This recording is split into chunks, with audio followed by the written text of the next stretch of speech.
Au Bénin, la mort suspecte de fidèles dans une secte crée la polémique. 5 personnes sont décédées récemment lors d'une séance de prière organisée par la Très Sainte Église de Jésus-Christ. Ce mouvement qui a la réputation sulfureuse a plusieurs scandales à son actif. Emmanuel Godard raconte. Les fidèles arrivent nombreux sur la colline de Banamé, dans le sud du Bénin.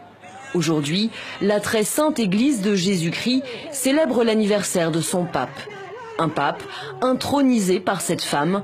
Elle se fait appeler parfaite et est considérée ici comme Dieu en personne. Je reviens du Gabon.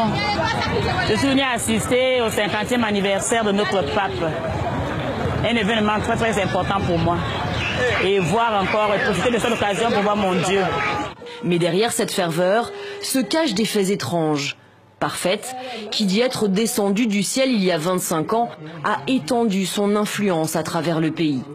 Ses prêches sont virulents à l'encontre des autres religions, alors elle est accusée d'attiser la haine. Vous allez constater qu'il y a une antipathie manifeste à l'endroit de Banamé. Donc la cohabitation n'est pas facile parce que c'est Dieu. De nombreux incidents ont eu lieu ces dernières années.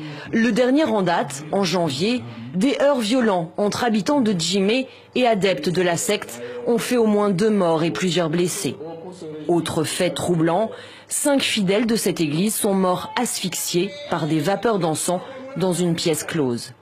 Mais personne ici ne remet en cause la jeune femme, bien au contraire.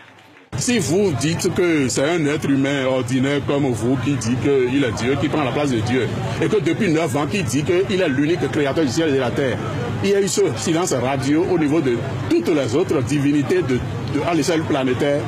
Si on n'est pas assez suffisamment intelligent pour tirer les bonnes conclusions, ça fait votre affaire. Les agissements et frasques de Parfaite embarrassent le gouvernement. La Très Sainte Église ayant soutenu sa campagne, Patrice Talon n'a pas osé, jusque-là, la condamner publiquement.